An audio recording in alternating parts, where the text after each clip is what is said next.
So, as I've pointed out before, the subject of economics faces up to a great deal of ignorance. I don't know a subject that faces up to more ignorance than that of the subject of economics, because capitalism is all about self-interest.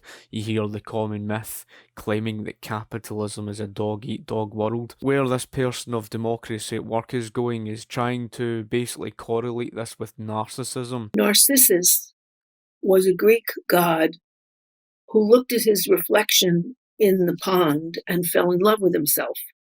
And he got so enamored of his own image that he fell in the pond and drowned. Narcissism is being so interested in yourself, your own aggrandizement, your own profit, that you don't see anyone else. The only part of what she says is true, and that is to say that the narcissist thinks about themselves. But just because you're someone who's self interested, and that's actually part and parcel of human nature, she's self interested and she just doesn't even realise it.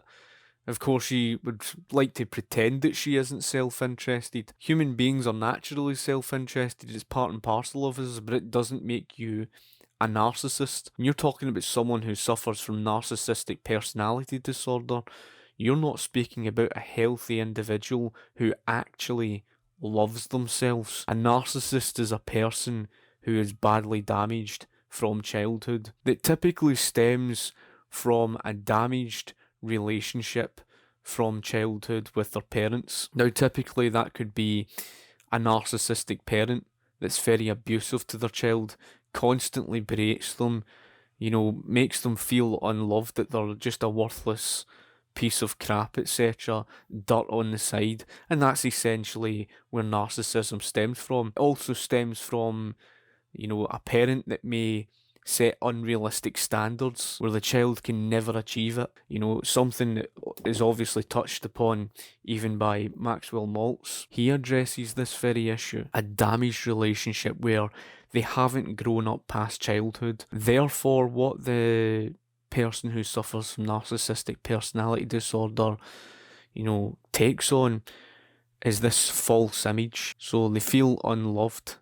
They feel that the real self, or they've lost that from childhood because they forgot about it. They've kind of, erased it out of themselves because they hate themselves so much. A narcissist is a person with an identity crisis. Therefore, they've got that, image that's a false image. So they take on images of others and they're very pretense and they're very manipulative. In capitalism, it doesn't pay you. You are not a good businessman or woman if you give people exactly what they earn for you. Then you're not getting any profit. And what's the point of being in business if you don't get profit? This is arguably the most stupid thing I could even think of. I mean, what exactly is she expecting? People to work for no money? You require profits for the sake of running your business, to pay people wages. People are not going to work for free. You honestly think, with all those dangerous jobs out there in the market, that people are just going to work for free? You think electricians are going to want to work for free? Well, of course not. So you're going to need wages. So in order to pay wages, you require a business to run at a profit. You can't run a business at a loss. Where's the sense in that? And that's the problem, because you've got people like this who think that's how you run an economy. It's the very fact that these people live in some sort of deluded fantasy world, or the type of people who have never studied basic economics, haven't even got a clue what profits are, couldn't tell you anything about it. Profits are actually the information of consumers' needs and wants. Profits is the information for what consumers gave to businesses. That was consumers dictating to businesses and saying, here's what we want more of. You have to serve us. We're the ones who dictate what your prices are, because at the end of the day, in economic reality, it's down to what consumers are willing to pay for something. So it's really all down to people's subjective value, and it's consumers' choice that determines what gets produced and what doesn't. What value is it to a business to produce something that's not going to sell? There is no value, because they would make a loss. So therefore, when it comes to a business's profits is the information of what consumers are spending on. Profits is the information of consumers' needs and wants. So in order for a business to make a profit in the first place, is to provide for the consumer. Where was the self-centeredness? Maybe the self-centeredness in this is something to do with perhaps an individual seeking self-interest in terms of wanting to make a living for themselves. What's wrong with that? That doesn't necessarily make you a narcissist. It's not as simple as just saying, oh, someone loves themselves. They may act that way, but that isn't truthfully how a narcissist feels. Now here's a quote that lives up to this. On quote, "The aim of self-image psychology is not to create a fictitious self that is all-powerful, arrogant, egoistic, and all-important. Such an image is inappropriate and unrealistic as the inferior image of self. Our aim is to find the real self and to bring our mental images of ourselves more in line with the objects represented by our goals. However, it is common knowledge among psychologists that most of us underrate ourselves, shortchange ourselves and sell ourselves short. Actually, there is no such thing as superiority complex. People who seem to have one are actually suffering from feelings of inferiority. Their superior self is a fiction, cover-up to hide from themselves and others their deep down feelings of inferiority and insecurity. Just because you're self-interested does not necessarily mean to say that you're a damaged individual. You know, human beings are naturally self-interested. Everybody's got their own self-interest in what they like, their own preferences. The fact that she's trying to reject that just goes to show you how unrealistic, how far removed from human nature socialists live up here somewhere. You are cheating people from the get-go. If you have compassion for your fellow citizens who work for you and worry about their being constrained rather than you getting more, you won't be a good business person. So built into the capitalist business plan is narcissism. That's ultimate narcissism. You know, it's just like I pointed out in the previous video that socialists proclaim to be the champions of the poor. They proclaim to be everything that's altruistic. They claim that they are the ones who care about the sick, the needy, the poor, the disabled, you know, all the rest of this. They claim that they are the ones who are the moral ones. Because apparently everything to do with coercion is moral. So if you force people to do something, force people into a collective group by stripping them of their individual rights and liberty, that's apparently moral. Socialism's got nothing to do with voluntary action, charitable means. That's actually capitalism. All charity is capitalism. Within a capitalist system, you do have strong charitable operations. And that voluntary action, even with exchange in the marketplace, their good intentions have dire consequences. They're the ones who drove the inflation through the roof. They're the ones who harmed the poor. They're the ones who drove the unemployment rates through the roof. Where you don't care about connection, you don't care about other human beings, you just care about yourself. And capitalism is the fertilizer that grows that narcissism. So there you go. Socialists basically telling you that, of course, with socialism, apparently they care about other people. Well, if they cared about people so much, why did they stare at recorded history, stare straight past it, and ignore the difference between South Korea and North Korea? Why the hell do they turn a blind eye to every failure that socialism has caused? Throughout recorded history, in every example, whether it was the Soviet Union, Albania, you know, whether you talk about Cuba or elsewhere, in every single one of them, you heard these same socialists boasting of how democratic it was. It wasn't until the failure became ever so noticeable that they try to deny that. They say, oh, that wasn't true socialism.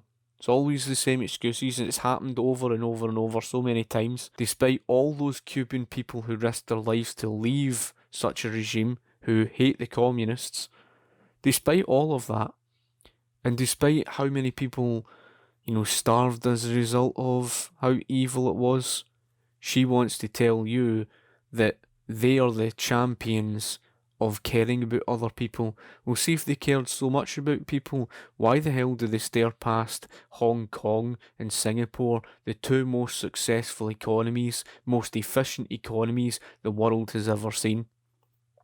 Because if anything, both of those economies, through self-interest, helped more poor people than any socialist economy ever has. I think that capitalism both causes narcissism and then is is an effect of narcissism. This idea of not being able to see outside of yourself toward the needs of others. If you're going to have a system that requires sharing, like if you're going to transition from capitalism to even regulated capitalism or, democratic socialism, if we're not going the full whole hog, some other system, you need to be able to think about the needs of others. Right, first of all, I don't need to go too much into the whole thing on the oxymoron of democratic socialism, and the only democratic thing about it is you vote it into place, and through that socialism, in practice, the state takes control, takes ownership through nationalisation, and once the state begins managing and controlling prices, it distorts the information of profits and losses. It basically destroys that information. Now you've got that concession. She already spoke about the issue, complaining about profits. They don't like it. So once they destroy the information of profits and losses, that's it, game over. They're faced with the economic calculation problem. Therefore, there's no way that they could have a government that will ever serve the people. And it's just impossible to even achieve. If they were to argue without a government, still impossible, because prices are the most important thing. Narcissism is not something of a person who loves themselves. Narcissism stems specifically from a people who are so badly damaged, who were damaged from childhood. They feel disconnected, they feel unloved, they feel, completely disconnected from the world. So you've probably heard of people who have got daddy issues or mummy issues and all the rest of this, whatever you want to call that. These things is typically what leads to narcissism, and it just so happens to be, funny enough, that the welfare state that these people support, that contributed largely to these single parent households, because the split of the family members, etc., and that led to the very damaging impact of what you see. This is what causes narcissism. It's not because, somebody is self-interested, someone supports capitalism, therefore that somehow means they're a narcissist. A narcissist is an individual who is badly damaged. So in other words, they no longer are aware of who their real self is. They've lost that because of so many years of pretending to be someone they're not. Yes, there's the self-interest involved, but that doesn't necessarily make someone a narcissist. It's a case that it's someone who has no self-identity. They don't really have the identity. They're very envious of people who do. They're very envious of people who have what they don't have. And that's typically what narcissists are. So again, she doesn't even understand what that is.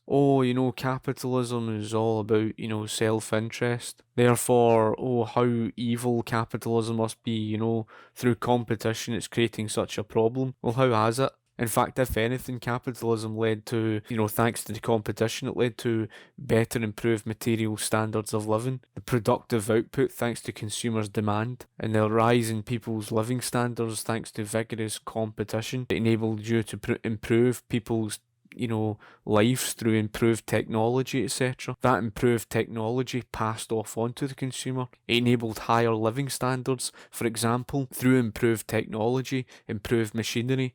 It enabled businesses to produce more at a larger scale. Again, it's in relation to economies of scale. So through economies of scale, because they're able to produce a lot more in a shorter period of time, they're able to cut their costs. In turn of cutting costs, it passes off onto the consumer, where the consumer gets cheaper goods and services. So they don't even understand even the fundamental basics of all this type of stuff. They don't even understand economies of scale. She just thinks it's just a case of, it's just all self-centered. It's a bit like these people who view, the capitalist is earning such and such amount of money. Most of their wealth is not held in actual money. It's held in the assets that they own, like Jeff Bezos, the assets such as his own business, etc. They don't see all the goods that are available. They don't see all the goods that have been sold every single year, that consumers continue to benefit from it every single year. See, if you'd done away with all those companies like Amazon, etc., all of them were just completely gone, what would your high street be like? What would your living standards be like?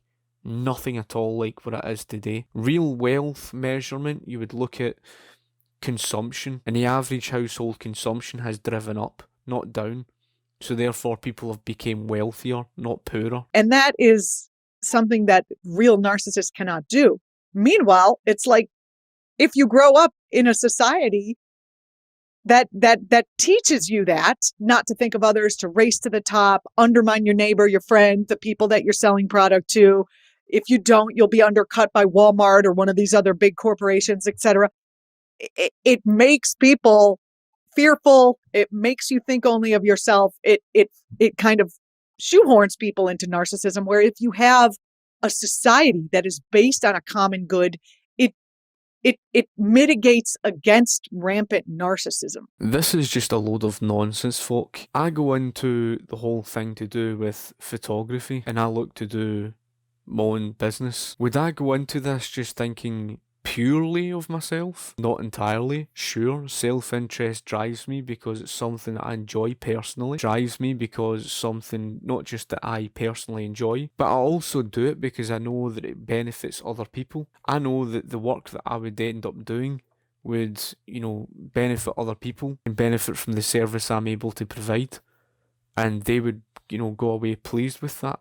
Some people follow or pursue a career because they want to help other people. Although largely the very reason why they follow such a career is because it's something that is part of their own self-interest. They want to make a living from it. They want to be able to afford their own things and do their own things. And she views everything in black and white. It's that whole thing down to the dog-eat-dog world, which is just utter nonsense. It sure does.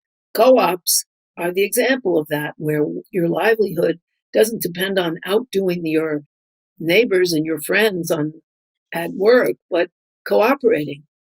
That's the opposite. And that makes me cringe when they go on about these workers' co-ops, etc. They completely ignore the very fact that these co-ops exist under a structure, although they are not capitalist economies. They live under a structure of a mixed economy where capitalism is present. So in other words, they've got a price system. They have individuals who have the freedom to choose whether to work for that workers' co-op or not. They can easily go and start their own private business. That's capitalism. That's not socialism. Because socialism would be to entirely strip the individual to work for the fruits of their own labour. It means communal ownership. So she doesn't even understand socialism. She doesn't even understand narcissism. Hasn't even got the slightest clue. Thinks narcissism is just a case of someone who loves themselves. And like I said, what breeds narcissism is more to do with an issue to do with their childhood. And it just so happens to be that is influenced from the welfare state. The welfare state has been very, very damaging. It's exactly the reason why it led to so many single parent households. There you go. She doesn't have a clue what she's talking about. If you've got anything you would like to add in there that I might not, feel free to add it in yourself and comment in the comment section below. If you've got any requests or anything, give us a message and that, and of course I'll get back to you. Be sure to like the video, etc. And of course, thank you for watching. Cheers.